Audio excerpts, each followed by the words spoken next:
Chapter 23. Entering the Promised Land. This chapter is based on Joshua, chapters 1, 3 through 6, 23, and 24. After the death of Moses, Joshua was to be the leader of Israel, to conduct them to the Promised Land. He had been prime minister to Moses during the greater part of the time the Israelites had wandered in the wilderness. He had seen the wonderful works of God wrought by Moses, and well understood the disposition of the people. He was one of the 12 spies who were sent out to search the Promised Land, and one of the 2 who gave a faithful account of its richness and who encouraged the people to go up in the strength of God to possess it. He was well qualified for this important office. The Lord promised Joshua to be with him, as he had been with Moses, and to make Canaan fall an easy conquest to him, provided he would be faithful to observe all his commandments. He was anxious as to how he should execute his commission in leading the people to the land of Canaan. But this encouragement removed his fears. Joshua commanded the children of Israel to prepare for a 3-day journey, and that all the men of war should go out to battle. And they answered Joshua, saying, All that thou commandest us, we will do, and whithersoever thou sendest us, we will go. According as we hearkened unto Moses in all things, so will we hearken unto thee. Only the Lord thy God be with thee, as he was with Moses. Whosoever he be that doth rebel against thy commandment, and will not hearken unto thy words in all that thou commandest him, he shall be put to death. Only be strong and of a good courage. The passage of the Israelites over Jordan was to be miraculous. And Joshua said unto the people, Sanctify yourselves, for tomorrow the Lord will do wonders among you. And Joshua spake unto the priests, saying, Take up the ark of the covenant, and pass over before the people. And they took up the ark of the covenant, and went before the people. And the Lord said unto Joshua, This day will I begin to magnify thee in the sight of all Israel, that they may know that as I was with Moses, so I will be with thee. Crossing Jordan. The priests were to go before the people and bear the ark containing the law of God. And as their feet were dipped in the brim of Jordan, the waters were cut off from above, and the priests passed on, bearing the ark, which was a symbol of the divine presence, and the Hebrew host followed. When the priests were halfway over Jordan, they were commanded to stand in the bed of the river until all the host of Israel had passed over. Here the then existing generation of the Israelites were convinced that the waters of Jordan were subject to the same power that their fathers had seen displayed at the Red Sea 40 years before. Many of these had passed through the Red Sea when they were children, and now they passed over Jordan, men of war fully equipped for battle. After all the host of Israel had passed over Jordan, Joshua commanded the priests to come up out of the river. As soon as the priests bearing the ark of the covenant came up out of the river and stood on dry land, Jordan rolled on as before and overflowed all his banks. This wonderful miracle performed for the Israelites greatly increased their faith. That this wonderful miracle might never be forgotten, the Lord directed Joshua to command that men of note, one of each tribe, take up stones from the bed of the river, the place where the priests' feet stood while the Hebrew host was passing over, and bear them upon their shoulders and erect a monument in Gilgal, to keep in remembrance the fact that Israel passed over Jordan on dry land. After the priests had come up from Jordan, God removed his mighty hand, and the waters rushed like a mighty cataract down their own channel. When all the kings of the Amorites and the kings of the Canaanites heard that the Lord had stayed the waters of Jordan before the children of Israel, their hearts melted with fear. The Israelites had slain 2 of the kings of Moab, and their miraculous passage over the swollen and impetuous Jordan filled them with the greatest terror. Joshua then circumcised all the people which had been born in the wilderness. After this ceremony they kept the Passover in the plains of Jericho. And the Lord said unto Joshua, This day have I rolled away the reproach of Egypt from off you. Heathen nations had reproached the Lord and his people because the Hebrews had not possessed the land of Canaan, which they expected to inherit soon after leaving Egypt. Their enemies had triumphed because they had so long wandered in the wilderness, and they proudly lifted themselves up against God, declaring that he was not able to lead them into the land of Canaan. They had now passed over Jordan on dry land, and their enemies could no longer reproach them. The manna had continued up to this time, but now as the Israelites were about to possess Canaan and eat of the fruit of the land, they had no more need of it, and it ceased.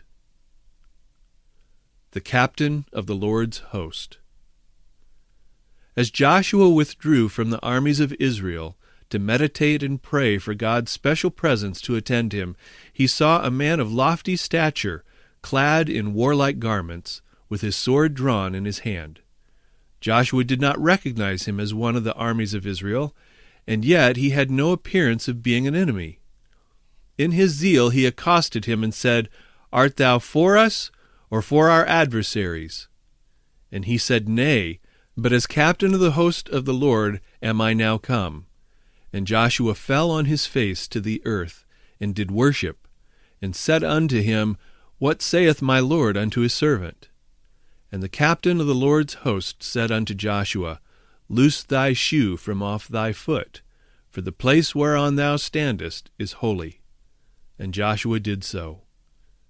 This was no common angel. It was the Lord Jesus Christ, he who had conducted the Hebrews through the wilderness, enshrouded in the pillar of fire by night and the pillar of cloud by day. The place was made sacred by his presence.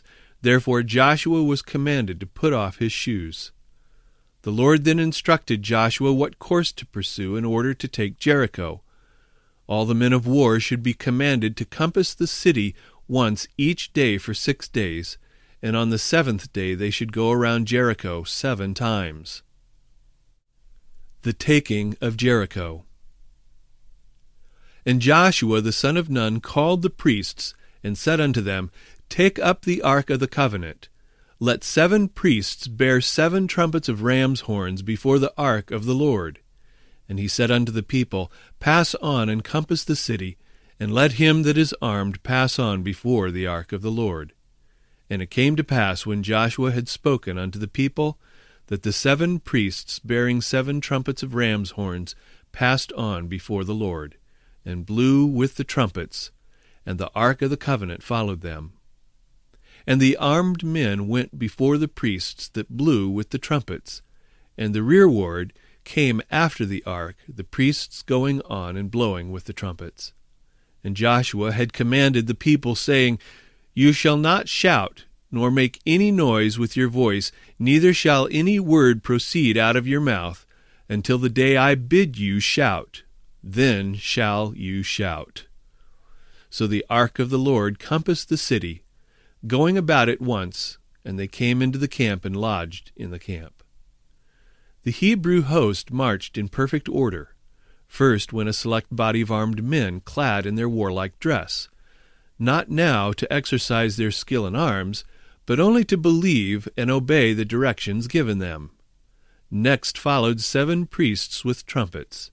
Then came the ark of God, glittering with gold, a halo of glory hovering over it, borne by priests in their rich and peculiar dress, denoting their sacred office.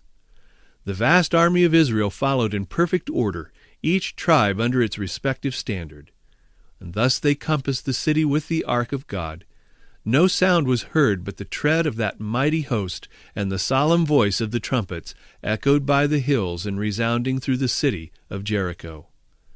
With wonder and alarm the watchmen of that doomed city mark every move, and report to those in authority. They cannot tell what all this display means. Some ridicule the idea of that city's being taken in this manner, while others are awed as they behold the splendor of the ark, and the solemn and dignified appearance of the priests, and the host of Israel following with Joshua at their head. They remember that the Red Sea, 40 years before, parted before them, and that a passage had just been prepared for them through the river Jordan. They are too much terrified to sport. They are strict to keep the gates of the city closely shut, and mighty warriors to guard each gate. For 6 days the armies of Israel performed their circuit around the city. On the 7th day they compassed Jericho 7 times. The people were commanded, as usual, to be silent. The voice of the trumpets alone was to be heard. The people were to observe, and when the trumpeters should make a longer blast than usual, then all were to shout with a loud voice, for God had given them the city. And it came to pass on the 7th day, that they rose early about the dawning of the day, and compassed the city after the same manner 7 times.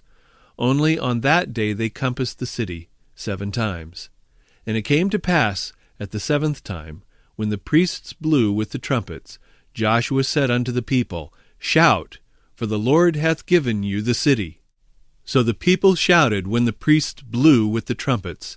And it came to pass, when the people heard the sound of the trumpet, and the people shouted with a great shout, that the wall fell down flat, so that the people went up into the city, every man straight before him, and they took the city.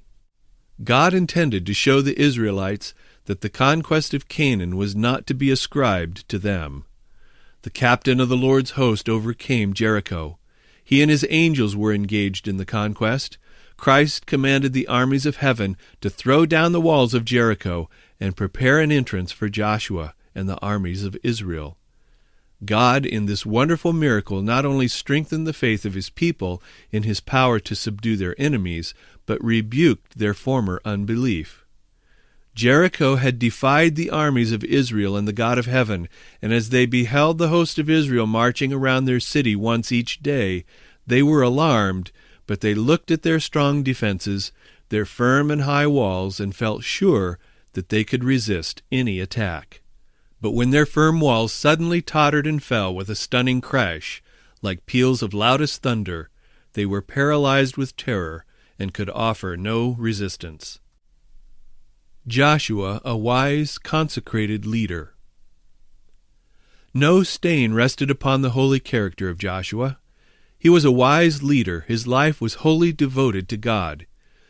Before he died, he assembled the Hebrew host, and following the example of Moses, he recapitulated their travels in the wilderness and also the merciful dealings of God with them.